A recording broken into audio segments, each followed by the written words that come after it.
Here people said that cycling in Amsterdam was safe. And I was like going on the street, being there for, look at the time, 11:03, look at 11:13. This is what happens if you put in so many delivery vans and you're surprised at the amount of accidents. And I get really annoyed if people say, yeah, Amsterdam is such a Walhalla. And have a look at what kind of situation people have to go through. It's interesting that actually foreigners talk to us saying, yeah, cycling in Amsterdam is really nice, but you guys are idiots and don't wear helmets and it's too dangerous. And I think we shouldn't wear helmets, but we should change this situation, which is ridiculous. That is the real story, because there are so many cyclists now there that if a car wants to turn right, he has to wait for 10 minutes. And you understand, John, what's happening, that also a Dutch car driver gets annoyed, or a lorry driver, and he pushes. That's what you see here. You see normal human behavior because it takes too long. So it's not the behavioral point of view of the delivery van. That guy has been waiting there and says, enough is enough. I'm going now. So this is all design, but it's not in our reports. It's not in our data. Hey everyone, welcome to the Active Town channel. My name is John Simmerman, and that is Geert Kloppenburg from the Netherlands. We're going to be talking about his YouTube channel and some of the other video content that he produces and puts out on LinkedIn primarily.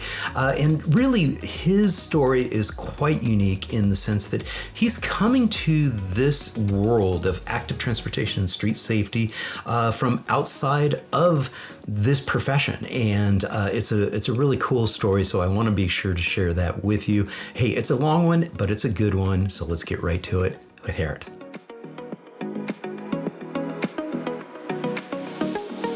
Geert, thank you so much for joining me on the Active Towns podcast. How are you doing today? Yeah, very good. Glad to be with you and looking forward. And you're a Dutchman, but you are not currently in the Netherlands. Where the heck are you? At this moment, I'm in Barcelona at the Smart City Congress. So yeah, I travel a lot, looking for good examples from all over the world, actually. Yeah, that's good, great stuff. Well, I am going to put you on the spot and have you do just a 30-second introduction as to who the heck you are. So I'll turn the floor over. Yeah, I'm going to turn the floor over to you. There you go. Who the heck is Geert? Hi, everybody. Who am I and what do I do? I try to find examples of how we can improve the mobility in cities and for the people that actually live there. I've got 4 kids. I live in the Netherlands, but I've got an entrepreneurial background. I used to have a taxi company. I was responsible for the whole introduction of electric vehicles within the Netherlands.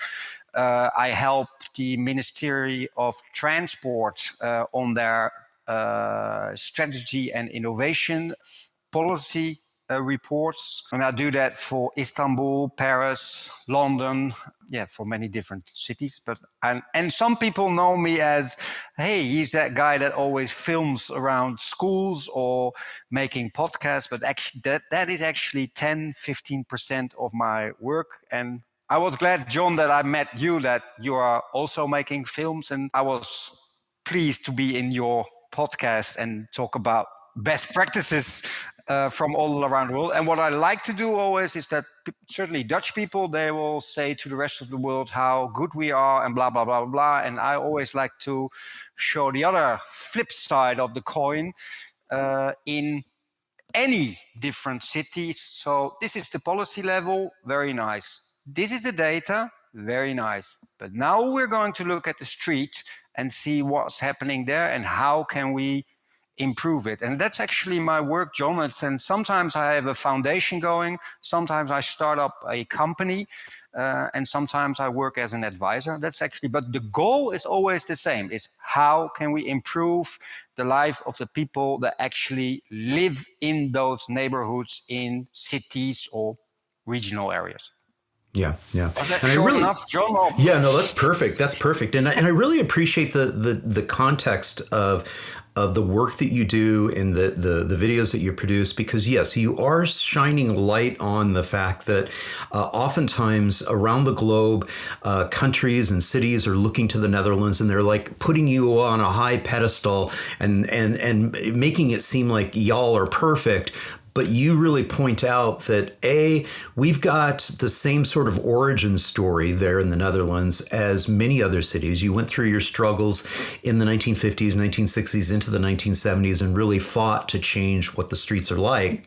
And you like to shine a light on the fact that in many cases, especially around kids trying to get to school, students trying to get to school, you're still struggling with, those challenges, especially in those neighborhoods where car dependency and sort of the certain areas being overrun by cars, there's a lot of challenges. So I think it can be kind of shocking to some people. So I appreciate that you shine the light on that. And we're going to show some of that in a little bit. Can I add one thing? Is that Sure. possible?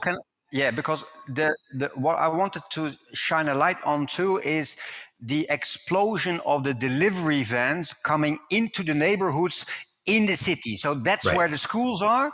That's where the people go to the sports. So we think of buying everything by internet, and there are coming 50 different delivery vans who don't operate or work together, and policy measures are not there yet. They are in the inner city.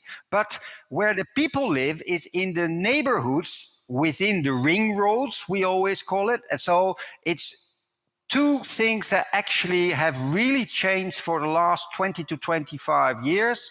And the amount of people that go by bike is increasing and increasing. And that even means that the situation actually on the crossings and near the schools, but not only at 8:15, but also at 12, and also if they go out of the schools, gets worse and worse and worse. Sorry, I just wanted to add that it's more than only cars. I know that your podcast is war on cars, but be careful with the delivery vans. I'm glad you pointed that out. But indulge me just for 1 second in terms of your origin story. You mentioned that you were involved with a taxi. You've got this entrepreneurial bend. What was the origin story of you kind of shifting your lens and your focus, your energy towards schools and kids and street safety? There has to be something in there that either it just sort of gradually headed that direction, or there had to be like an event where you're like, yeah, that was it. Yeah, that's a good question. I mean, for some people that I've interviewed, it's been like being a parent, and they're like, oh, because you mentioned you've got 4 kids. So, that could be part of it too, I would imagine. Yes and no. I think that I came back from a strategic workshop or session with our Ministry of Transport together with, I think, the municipality of Rotterdam and Amsterdam. And we talked about this vision and strategy, what should be on and not on. And what happens with me most of the times, I get so annoyed that I thought to myself, we're looking at the wrong data. That's one. We're not looking at what's going on at the streets. And if we keep on pushing those lorries and delivery vans within those cities, the problem does not get solved around the neighborhood. So how can I, in a way, show what's not there in the sustainable urban mobility plans and show them that this is where the people, the school directors and the people living in those areas are so annoyed and so keen on road safety and livability in that area. So then I thought to myself, what is a better way than just start filming it? But then, of course, there was that joke of my child who said, I actually can grab my camera. I've got a camera from, I think, 1980. And are you going to film? And are you a filmmaker? And I said, no, I've studied law and history. So, but what are you, Dad, what are you doing? Why are you going in the morning, in the afternoon, and in the night? Are you going to the same place? Because I said, I want to show what's really going on. Yeah. That's how it started, John. Yeah. And I've finished around about 7 movies now. And what you see now, should I comment on it or just let it go? Yeah, absolutely. I mean, and I wanted to pull in some visuals here to talk a little bit about that. This is like next stuff. Like my cameraman, then a professional cameraman came in. He said I was not allowed to film anymore. but the problem, my cameraman, is that you are really going to the places and doing it yourself. So I cannot always be there. But this is his camera work. And the drone, that was after the 20th time somebody else said, you need to get the drone in because you have to show from the point of view of the child, you have to show it from different angles, and you have to show it from above. And actually, it was funny. This is data, traffic accidents, but most importantly on this topic is 70% of the traffic accidents we don't report. So the normal situation here, it's not in the policy measures. We don't know. We just don't know. This is the real stuff. And as soon as you show it to, also what I like about this story, I showed it to the lorry driver. And he said, it's magic what you do. It's absolutely magic. My own grandchildren, they live and go, I don't want to be here with the lorry. But I do it because money, and the people say I have to blah, blah, blah, blah, blah. And here you see the amount of accidents that happen in Dutch cities. To give you an idea, that's 27 billion euro every year, every single year. So this is absolutely nightmare. Absolutely, this is what we say, oh, blah, blah, blah. And this is where the trucks are at 8 o'clock in the morning. And all the children are going by bike in the morning to the school because the parents say, I've been brought up in Haarlem, Breda, Rotterdam, Amsterdam, and say, just go. But the parents don't see how much the situation with the delivery vans and normal cars has changed for over 30 years. There are so many more that it's just a lack of space. So it's the same story as in any city. And here you see with trams, and here you see the sign saying lorry drivers should come at 8 o'clock in the morning. And it's not a comedy show, it's live. So what we say as a policy, come in with the lorries from 8 o'clock because then the students go to school. Like, who is thinking of a new logistics system? Because of course everybody understands that food and drinks and all kind. Why are we going in with such a big lorries? Why? In cities that are there for 400 years ago. It's just insane. So two things come up. One of the things that we're trying to do in the United States is change our language around collisions and crashes, and calling them collisions or crashes because using the term accident sort of leaves the impression that, oh, there's nothing that could have been done. And really what we're talking about here are not really accidents in that sense, because there's plenty of things that can be done. The actual built environment can be changed to prevent these. These are preventable occurrences, preventable incidents. Is there something similar in Dutch language where you guys have a difference in defining what's a preventable crash or collision versus an accident versus something that happens that's sort of the will of God or it's nature? You know, an asteroid came down and caused an accident and there was nothing we could do to prevent it. Is there something similar in language in Dutch that where you define sort of that difference between what can be avoided and not avoided? Yeah. I love your question, John. I didn't know that you were going to ask those hard questions. My answer is yes, and I think the best person in Holland is Professor Marco de Brummelshoot. He's at the University of Amsterdam. He's all the time saying we have to change the language. I actually have learned a lot from him too. what my language now was very much to policy officers, but you can have different languages on the same subjects and actually trying to change the opinion in the way we talk about it. So what I tried to do is coming from a very much an economical side and saying, and the second thing I did where everybody was surprised, that I say, this is not an accident.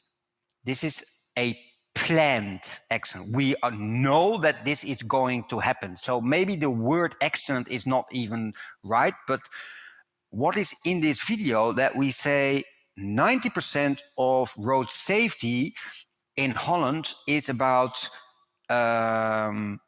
behavioral change. And what I wanted to say is this is it's statistics. It's real statistics. We just know that this is going to go wrong. It's not a matter of, nature. No, we know. I love that graphic that just showed up was all, no texting and earbuds and all that. It's like trying to blame human behavior when we need to change the system and the infrastructure. Absolutely. And allowing these lorries. Yeah. Yeah, absolutely. And I like what your question is like, do you also have to change the word accident towards it isn't a accident?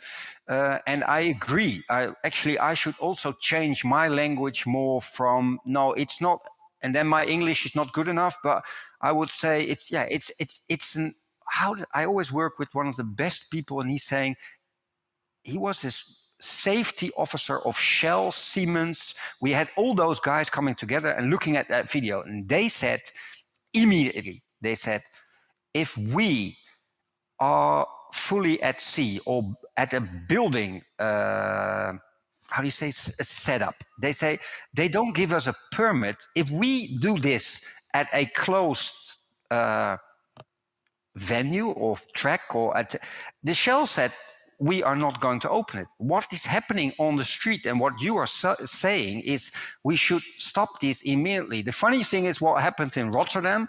I had one film there, filmed at a school, and in 3 days, the mayor of Rotterdam said, enough. Police was coming in and they said they're closing down the road straight away. We're not going to wait another day. Enough.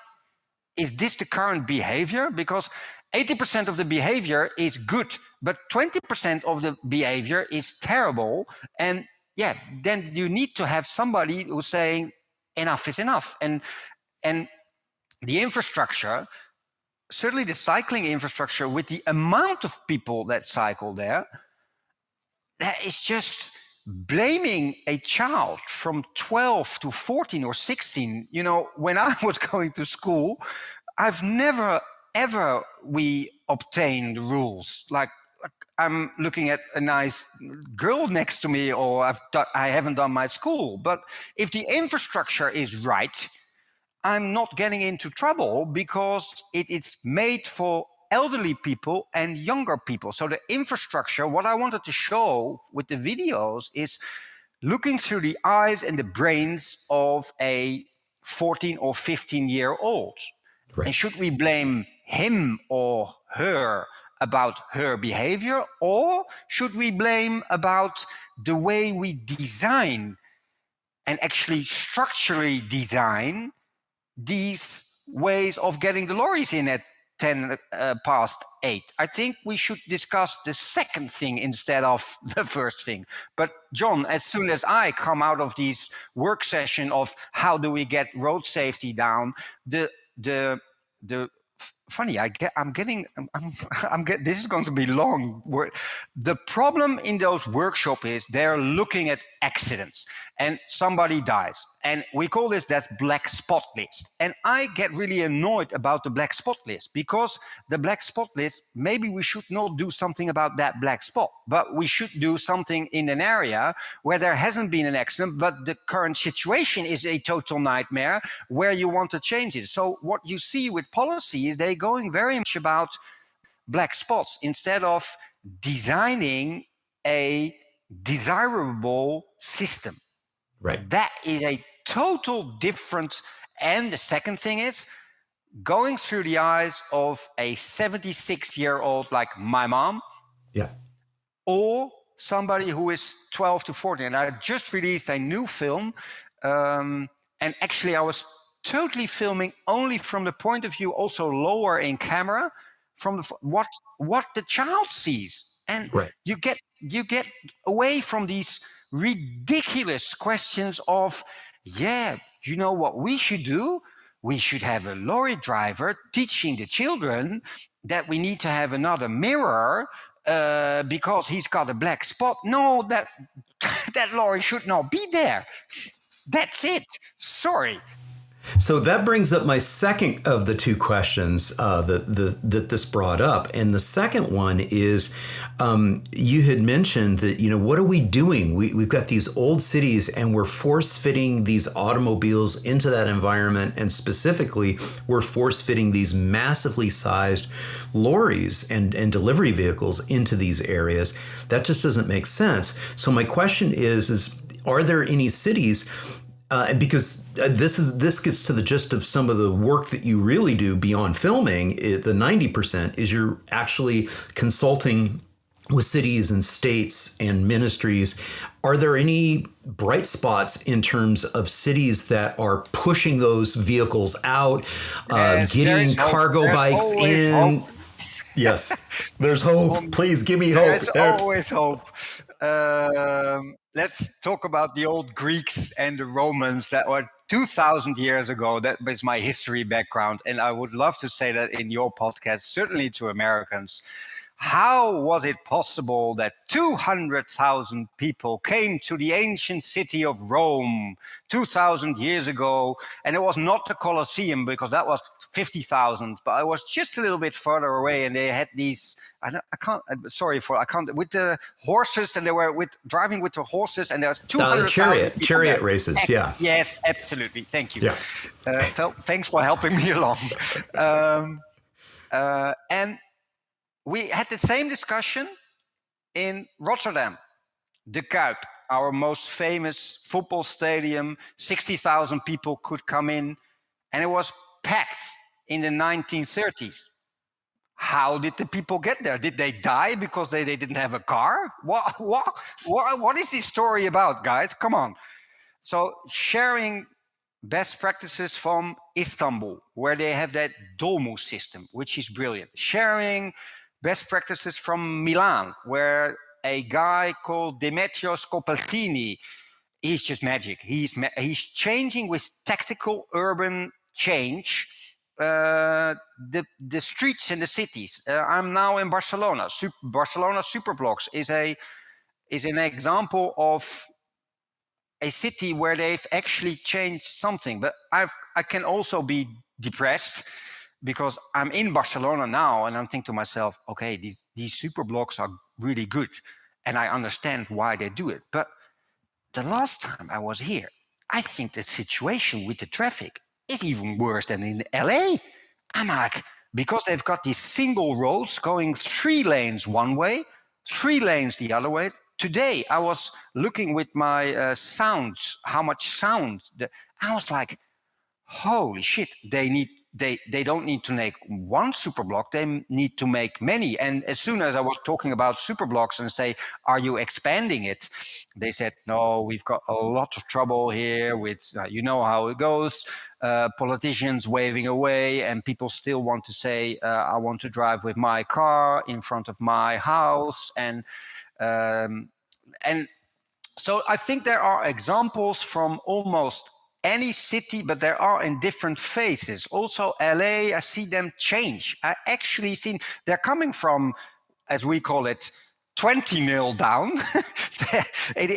But they are trying to change it. Also, New York, I see many cycling paths being changed. I see the streets being changed. I see advocates on the road. I see that the situation is also being changed from, I've just made a film for the city, let's say Amsterdam, but I think that people realize much more that we've got this situation with cars and lorries, and some people advocate very long already, like we should ban them more. But there are so many other reasons than road safety that if you see the heat stress in a city like Barcelona, it's 32 degrees or 35 degrees, and it goes up to 37 degrees during almost 60 days a year.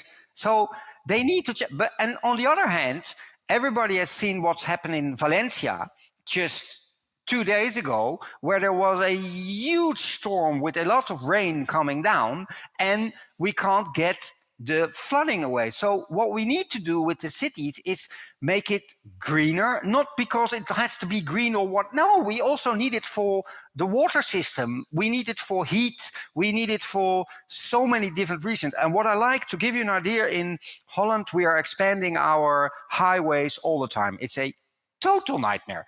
Every time more cars, and the traffic jams in Holland, they are LA-like. To give you an idea, LA-like. Every day you cannot move your car from Amsterdam to Rotterdam. It's disaster.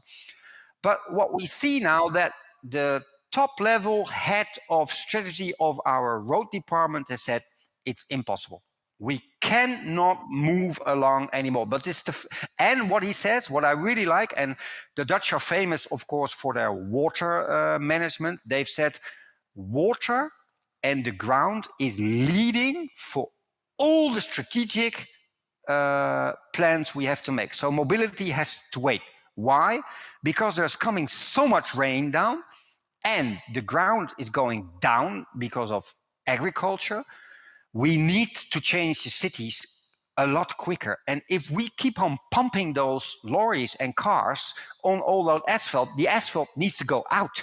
It needs to go out for other reasons than only road safety. So the as we call it, the circle of arguments to change cities. You see cities changing from environmental point of view. You see cities changing from road safety point of view. You see cities changing from noise pollution. You see, so there are different reasons. And what I find always very interesting is that, for me, it's not a matter of that it becomes more difficult. It becomes more logic. And it becomes cheaper. And what we say is the accessibility goes up. I would love to share an example where everybody in Holland said it would have been impossible, and it was an event called the Grand Prix Formula 1 going to Zandvoort, the place I live. It's 25 kilometers from Amsterdam. It's only got 2 roads, and I think everybody in the whole world knows what happens as soon as it goes 25 degrees to 30 degrees. Also in New York, if you want to go to the beach, then disaster. Why disaster? Everybody goes at the same time. But people don't understand that on an average beach day, there come 50 to 75,000 people to this little village with only 5,000 inhabitants and 2 roads. And there are only 12,000 parking lots. So everybody understands this is not going to work. But also, 4 children are going to be hit by a car on the same roundabout. So because there are 2 roundabouts, and everybody knows it's going to happen, and it happens all the time. But now Max Verstappen came to my town, Zandvoort, and everybody says, what the hell? Are you going with 100,000 people to this little village where it's always a nightmare? You've got 1 train station, and what are you doing? And I got advised by Heineken. They said 7 years ago, how are you guys going to manage? I said, the only 2 things you need to do, and we will solve the rest, is step 1, say no cars are allowed to enter that event at all. Second, no Uber, no taxis, nothing. 3, all the disabled people can go through. Fire police, ambulances can go through. Funny thing is that normal ambulance time is 45 minutes going to the hospital. This day, it was 10 minutes. Like, all the people driving the ambulance, like, what the hell? We are in time. So it's amazing what happens when you get all those cars off of that network. It's like, oh, you mean the disabled can get in easier? Oh, emergency services can get through easier. Yes. Yeah, and also from my point of view, what I isn't like myself, I did not expect was the fourth thing is that for the citizens that actually live there, they gave a pass and said you're allowed to go through. My wife is a nurse and said, yes, I'm really glad that Max Verstappen is here in the Grand Prix, but I have to help the elderly people, so I need to go out. So he had this pass system, and it worked tremendously. She also said, I'm quicker to the hospital up and down than in a normal situation. And then the question came along, how do we get those 100,000 people towards the Grand Prix? There were 25,000 people cycling. That was unbelievable. And the second thing was the train normally operates only twice an hour. And if you see that it's going to be 25 degrees, our National Transport Authority does not react. So it's going to be totally... But now they were running 12 times an hour on the same track. Nothing had to be changed. So we were using the infrastructure absolutely super. And what I like, people could come with their cars, and we all had hubs where they could take their shared bike, where 5,000 people coming by shared bike. And like, how do you say that? Everybody was just stunned. Even myself, like, even my brother was phoning me. It's like, oh, Geert, it's going to be a disaster at your place. I said, a disaster? Disaster? We're playing football out on the street. I've been my home, and for my wife, for the nurse, the accessibility has increased 2 times. The pollution went down 50%, and the road safety, those 4 kids normally getting hit on those 2 roundabouts, they did not get hit because there were no cars. Like, it's the examples, like what I always like about art, and if it is New York or LA or whatever, it's like the imagination that it can be done. And people all over the world, if it is Tehran, they're changing. Of course, we think of, oh, Tehran, we should not talk about Tehran. There live quite normal people in Tehran. Not all of them are idiots. Huh?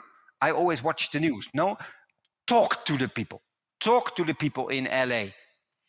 And what I'm very keen on is this Grand Prix thing is an example for the rich.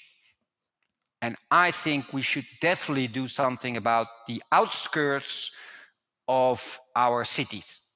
And that means the banlieue in Paris. That means in LA, the people that live on the streets. Why? Because I 12 years ago, I did the whole introduction of electric vehicles in the Netherlands and in Europe. So electric biking, electric charging station, blah, blah, blah, blah, blah.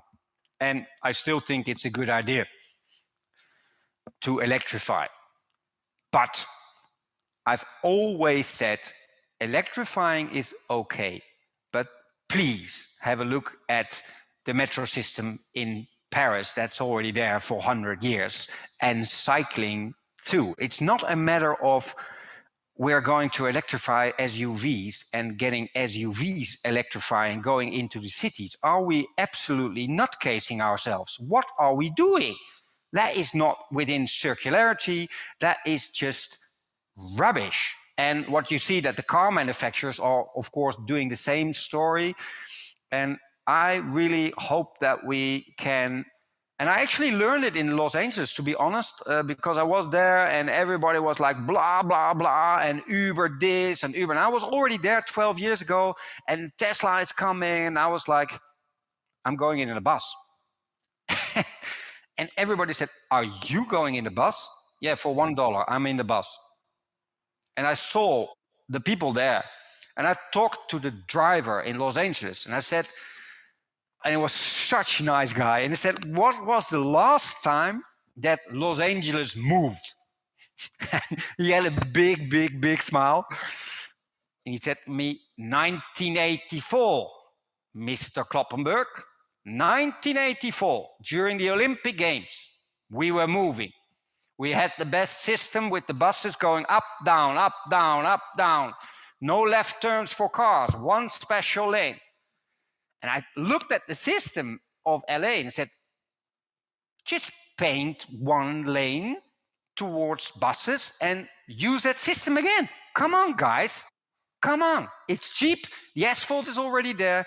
Move the taxis on the bus lanes. Get the other lanes out. But at least start moving that system that for that $1. Those people have to go to work. And that we use we identify systems and not on sharing cars that are really expensive. No, we need to get stuff in that is accessible for the poor people, for the elderly people, and for the children. If we design for those persons, then the rest will follow. But the problem we make in Amsterdam also all the time, what we're doing, we're restructuring Amsterdam Central Station, or we're restructuring the station at Amsterdam South, where all the rich people go and the consultants go, and we invest our money. But I'm so proud that my work, we went in with a whole delegation of 25 people, also with our deputy mayor, and said, where are we going, Geert? I said, we're going to the banlieue. He said, this is too dangerous. I said, I don't care. We are going there. That's where 12.5 million people live there. So nice that we talk with John and me about the cycling change that's been going on in Paris. That is absolutely magic. I agree. But the next step is moving those people that live outside. We have to change. So I was really proud when we came back with this delegation. They removed their investment from around about 700 to 800 million euros, saying, not going to invest at South Station. We are going to invest in the suburbs. We're going to invest on evenings and nights. We're going to invest for women that they can also go on their bike and it's not dangerous for them at 10 o'clock at night. Huh? We don't see that in our data. Yes, but that's what we do see in the films of Geert. We don't even want to let our own daughters come to those stations because it's a nightmare. And then a typical McKinsey consultant comes on, no, we should not do what Geert says because the data says that there are not enough people in the west of the town taking the station or taking... He said, yeah, but you don't know why do they not take it? Because it's too expensive or dangerous. You've never been there with your consulting PowerPoint system. I have been there. I had my own taxi companies and I'm not afraid to talk to the people, and then you will hear the stories. And what we always say, the best expert is the school director. Right. They know it better than me. Yeah. Well, you just mentioned your films, and so we're lingering here on your landing page for your YouTube channel, and want to really encourage everybody. Please be sure to subscribe to this fabulous channel. And I see that it's your name, and then it's 1889. Is there any significance to 1889 behind your name? That is definitely because I'm a total idiot at YouTube. I've never done any promotion on it. I've got no idea. So if people listening to this say, hey, this guy's got 150 films, it's absolutely magic. Please, I need some help with this. I'm quite big at LinkedIn, to be quite honest. So YouTube. Yeah, we'll make sure to include your link to your LinkedIn page because you are fantastic out on LinkedIn. You do a great job. That's more like there are a couple of people like you and some other international, really interesting people. They are quite a lot bigger on YouTube. Yeah, but I work very much with the professionals. I've got 35,000 people that follow me on LinkedIn. And I always put my films in directly on LinkedIn. I don't even give the link to YouTube because I don't care about YouTube. But I do think that... Well, we never say those words here on the channel. Oh, sorry. So I do want to make sure that we walk through some of your most recent videos. So recently, this is one of the things that you had posted. And again, I think it's really important to understand the context of what it is you're producing and why you're producing it. And the spirit is really trying to shine a light on the fact that we could do better. And I can't recall if you actually answered my question. Is there any city or group of cities that are doing well of dealing with this traffic around the schools and specifically the lorries? Absolutely, yes. So I wanted to shine on different projects in different cities. But for example, Paris is just magic. It's unbelievable how many school streets they have started. Oh man, yeah, I was there. I was there this summer. It's amazing. And what I loved about the school streets is literally you can see an example with their permanent school streets where you can be there on the weekend or on the holidays, and since it's permanent infrastructure, that street is now considered play space for kids. Absolutely. It's kid space. Yeah. To be honest, and my mother studied in Paris, and I'll go there very often. And the funny thing is that where you see that Paris was like 10-0 behind Holland always, they are moving ahead of us. They are getting those school streets ready far quicker than we do. It's unbelievable how well I also saw here in Barcelona, there were 250 school streets they were implementing quite quickly. I talked to the deputy mayor of Milan. She was really keen. I loved her. She was such a nice lady, 65 years old, and she was Italian vibe. And she said, "We are lacking behind, Geert. We are terrible, and we are going to do it Italian way, but we will be back." So people come and cities come from different positions moving in there because sometimes they changed infrastructure on cycling and also towards school in a way that sometimes I think to myself, I'm not 100% sure, but at least they take actions really quickly. In Berlin, for instance, they've done. So there are bits and pieces everywhere, but there's no city that's just doing the whole lot. Some cities are at level 8, some 5, some 3. But I always very much look at the delta. I'm much more curious about, are they going from 2 towards 5? I think they've done well. And then the next step, instead of blaming that somebody is at level 2, said, come on, guys, start working. Let's go. Yeah. And you just mentioned Milan. Talk a little bit more about what's going on there. Milan, just mentioned it's making that tactical change, like they're changing very much, getting cars out and removing that towards piazzas, just squares. And of course, their whole city is one big museum anyway, but they don't seem to can get out because they've moved in all those cars. And they're making technical changes that, same as in Barcelona, is that people can't drive into it anymore. They're changing their squares at the schools themselves. They're having ping pong tables or table tennis, how do you call it? And benches there and trees. So they're actually changing the environment. And what's so funny that elderly people, certainly during COVID, they came out and said, "We are glad that we can come out because otherwise we're stuck." And then they said themselves is that we forgot how nice our city was. We just forgot. Yeah, no, it's funny, huh? And I made the video and I talked to this brilliant architect, designer, Demetrios Copeltini, and I said, I want to come down to Milan.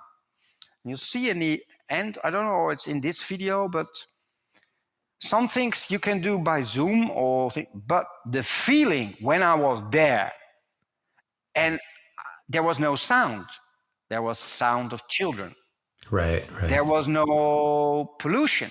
The air was okay. And the children and the mothers and the fathers were laughing and having really good Italian coffee.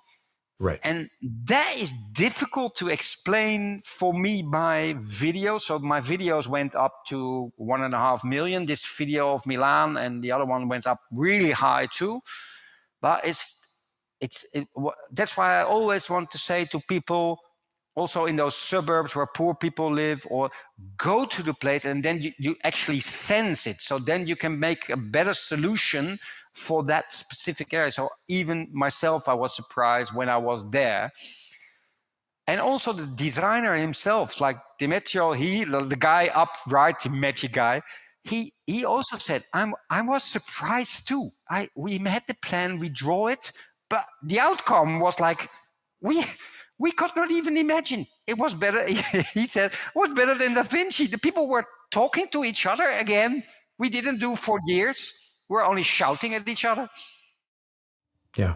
And what I love about this video too is it sort of emphasizes the lighter, quicker, cheaper ethic of doing tactical urbanism and like, hey, let's move fast. Let's get some paint on the ground. Let's try to transform this environment very quickly. We'll throw a ping pong table out there, table tennis. We'll do whatever we can to like reframe how people are thinking about this space, this street space.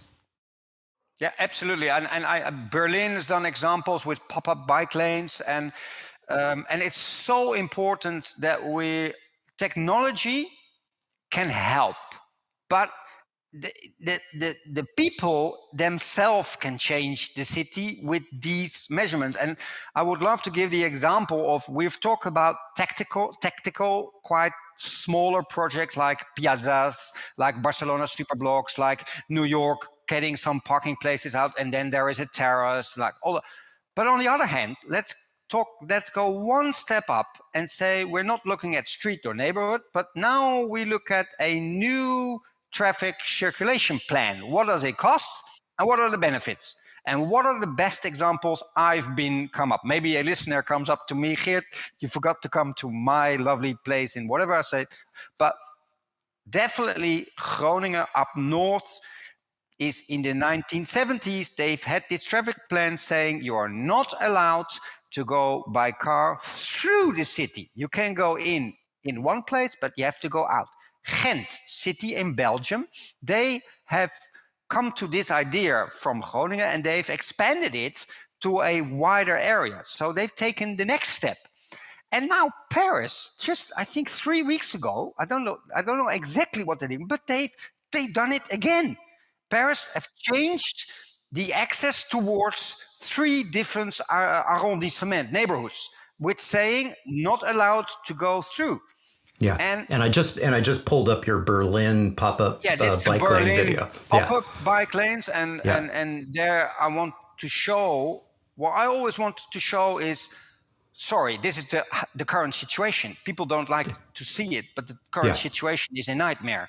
Yes. Let's start there and then say, okay, what have they changed? And here you see the potential of the change. Right. What still can be done. That's important, instead of only videoing one place. So I always go back to data, graphics, and saying, okay, this is the potential, and it's not costing much. And this is how much it means for public health, blah, blah, blah, blah, blah, blah, blah, blah, blah, blah, blah, blah, blah, blah, all those arguments. And then showing how it can be done. And then you see suddenly in Berlin, they made a lot of changes and they become permanent. Sometimes yes, sometimes no. And for my idea, that's also a thing of tactical change. It's the same kind of solution, is saying the public space is a common. The public space is for everybody. And I must emphasize that so many times, is that we always start off. And I actually also learned that in America. I was surprised when I was traveling Highway 1, and suddenly I saw this blah, blah, blah exclusive golf club. And I was like, oh gosh, there we go again. Best spot for the rich people. And I've been brought up very rich, to be honest. I can't help it. But suddenly I saw this natural park, and it was at the best place, by far the best place. And it was free. I said, who organized it? He said, yeah, Franklin D. Roosevelt. They said, we want to have national parks accessible to everybody for €0. And then I came back to Italy, and this is what I mean by the public space is a common. The beaches in Italy, it's a humongous problem. Why they sell the beach towards somebody who says it's only allowed to come there to the beach if you're rich enough to pay for it. Sorry, guys. The public space in the streets, in the cities, is a common. And a common means it's an agora. And an agora is the Greek word for a place for everybody. Not only for John, not only for Geert, for everybody. And we are going to design it for everybody and not for one guy who lives there with his electric SUV and needs to charge. No, that's not we're going to design our beaches, our natural reserve parks, our public space in the streets. So it's always a discussion about values and then technical changes which people can easily implement, which the director of the school and the children, they can repeat it to them, to their own parents, saying, this morning I went up with children, 150 children, towards their school, and the children said, I love it. Why? And the girl said to me, I can move independently from my parents. I can just go. And the morning has started because I cycle with my friends towards the school. That is like those values we cannot calculate. What we can calculate is what a parking place costs. And no, seriously, and I'm in these models with on national level saying, are we going to make another tunnel, let's say, for Manhattan and then Amsterdam? Because we've got rivers too, and there are rivers in every big town. The Tiber in Rome, the Seine in Paris. In Manhattan, we've got the Hudson, and in Amsterdam, we've got the IJ. So same story all the time. Nothing different, same story. But you guys don't know how stupid we are in Holland. Is saying, as soon as we put in more cars through the tunnel with only one person in it, that means we're going to expand the tunnel. I said, can we also do something about how many people are in that car, or are we going to do the same again? And here, sorry, I changed the subject because you put it on. Here people said that cycling in Amsterdam was safe. And I was like going on the street, being there for, look at the time, 11:03, look at 11:13. This is what happens if you put in so many delivery vans and you're surprised at the amount of accidents. And I get really annoyed if people say, yeah, Amsterdam is such a Walhalla. And have a look at what kind of situation people have to go through. It's interesting that actually foreigners talk to us saying, yeah, cycling in Amsterdam is really nice, but you guys are idiots and don't wear helmets and it's too dangerous. And I think we shouldn't wear helmets, but we should change this situation, which is ridiculous.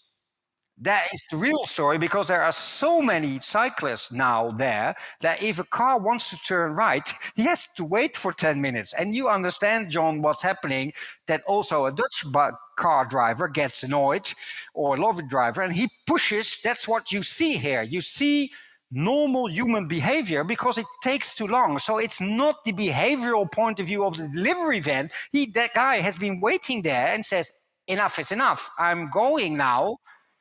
So this is all design, but it's not in our reports. It's not in our data. It's not in, and that's what I want to show to policymakers. And I was surprised, John, that so many people like my videos, because certainly also entrepreneurs, they say, this is what it is. And we are not capable of solving it. And I liked it when the entrepreneurs come along and they say, we want to have the change. Then the whole storyboard changed, because the entrepreneurs or Heineken comes up and said, enough is enough. Enough is enough. Talk a little bit about leadership here. Let's close out with leadership. We've sort of channeled Mayor Hidalgo by talking about Paris and the school streets programs and things of that nature. We've talked about a couple of the cities that are making some strides to taming the lorries and shifting over to better, more intelligent psychologistics. I always love channeling the fact that, oftentimes when you look at the Post, the NL Post, you'll see them delivering parcels in the mail by cargo bike frequently. But so close this out by, talking a little bit about the power and the necessity of strong leadership, like the vision that Mayor Hidalgo is pushing forth and following up with in Paris. What is the that role of strong leadership in seeing some of these changes? Because if we listen to status quo, the way things have always been, or how they have evolved to be, because they haven't always been this way, as you talked about historically. I mean, how did we get along before the automobile? Well, we found a way, but it evolved into allowing a situation where, where we allowed this shit to happen and allow, this stuff to go. So talk a little bit about that role of leadership, and we'll wrap up this very first episode. I'm the first of many, I suspect. No, I love it. And we'll go from there. And I'm kind of I don't know. I understand your question, but I immediately doubt, and I don't mean this offendedly, is it the right question? Because and it may not be the right question. No. You hear me thinking. I will go. What we look at very often then is who has been the best at the Olympic Games, and then we talk to this coach, and he says leadership and blah blah blah. So what we're doing now is Ana Hilgado, and she's talking leadership, and then the discussion goes away on my politicians don't do it and blah blah blah. So everybody who's been listening to this podcast says brilliant leadership in Paris about this lady Ana Hilgado.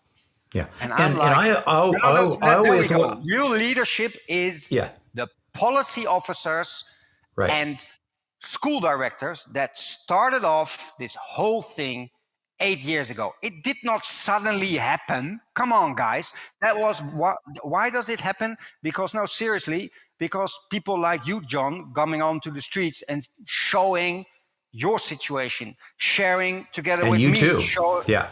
We showing our mistakes, and then I've heard it so many times that small groups with, it seems like little steps, and you think to yourself, oh gosh, we're never going to change it. But suddenly that first steps became something bigger. And what I don't like, that people are often raising the questions, who has won the Olympic Games? Who is the best mayor? Like, Geert, can you give me the top 3 list of I'm like, go away, go to the newspapers, and you're 1, 2, 3. Like, do you want to talk to the real people that really change the cities? It's taking longer than 5 minutes in your news item of BBC, national television. And the funny thing was that I came onto national television with these videos. Right. And everybody loved it. It was like, and they were like, how do you say it? No bullshit. Just, this is what it is. And it sounds like what you're, if I can jump in, it sounds like what you're saying here is, yes, and you're doing this work at the high levels of leadership in the ministry levels and stuff like that, and talking with and trying to illuminate the issue. But it sounds like what you're saying is it's got to be some top down and some bottom up. Yeah, it's got to be both. Don't forget the bottom up. The bottom up, we see cooperation with wind energy. We see cooperation with mobility, that the actual employees together, and we used to do this, that we've seen, and of course the big examples, and they're coming from all over the world. That change came in Amsterdam in 1970s from the women coming up to the streets, but that is happening at many different cities and these examples then become bigger. And I've got a feeling that I hear that at top level so often. They say, we need you bottom up, because otherwise, for who are we doing this? Because the only thing that comes up to the highest level is the people that have money. And 2,000 lobbyists of Volkswagen coming to Brussels. Yeah, that's not John and Geert Kloppenburg. But suddenly, we're having a humongous influence on women saying, yeah, very nice Volkswagen with your new SUV electric and with your Dieselgate, but not in my backyard again. Enough is enough. Right. And I'm glad you mentioned that too, because it's incredibly important, I think, to understand the context of your location, of your community, of your society, of your government infrastructure. I know, like, for instance, here in Austin, Texas, it's a weak mayor system. So even if you had a mayor that is like expressing a vision and trying to show leadership, he's got to bring the rest of the city council along. And the only way that the mayor and the city council can have the political will is to really feel like the community is behind them. And that's where it's so important to make sure that you've got that bottom up, where you've got the community engagement and them really reinforcing to the politicians and then likewise up to the staff, the administration, and the leadership there that actually builds the stuff, that they understand that, oh, wow, this is the will of the people. And a big part of the challenge of creating the will of the people is changing that narrative, of showing that there can be a better way. So we have to shine a light on the fact that it's not all rosy, but at the same time, we have to shine a light on what can be, and the inspirational stories that it doesn't have to be this way. Barcelona doesn't have to be these wide boulevards. It can be what you see in the supernias, the super blocks, where it's like, oh, okay, we can do that. I want to close out by pulling up your LinkedIn page here so that people can, focus in on, trying to engage with you there. I know that you spend the majority of your time really focusing in on that and bringing folks there. So folks, if you're not already connected with Geert out on LinkedIn, this is the place to go. I'll make sure to include that link in the show notes below. Geert, thank you so very much for joining me. I'm going to turn you loose to get back into the activity there in Barcelona. And once again, thank you so very much for joining me on the Active Towns John, podcast. for meeting together at Velocity, and we took the action of not saying blah blah blah, and we're not going to know. We did it. So we're connecting and exchanging, and hopefully next time again, and sharing also examples from your place. And I've hoped I've inspired you a little bit that not everything is better at Europe or blah blah blah blah. No, we need to exchange these situations that can be done. Imagine from the Beatles. Bye bye.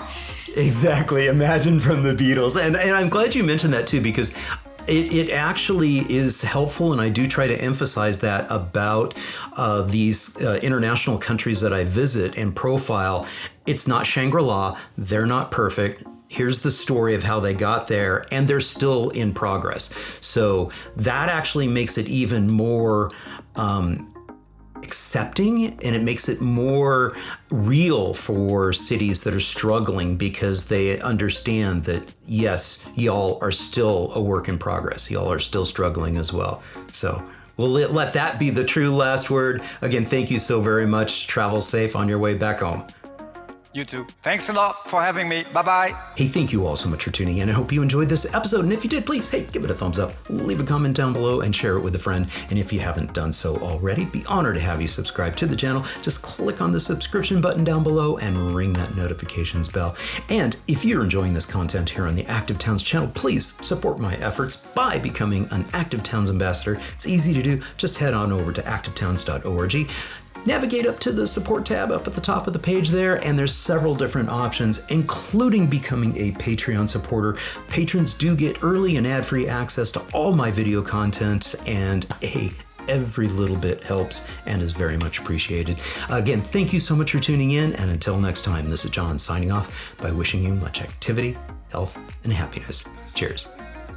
And again, sending a huge thank you out to all my Active Towns ambassadors supporting the channel on Patreon, Buy Me a Coffee, YouTube Super Thanks, as well as making contributions to the nonprofit and purchasing things from the Active Towns store. Every little bit adds up, and it's much appreciated. Thank you all so much.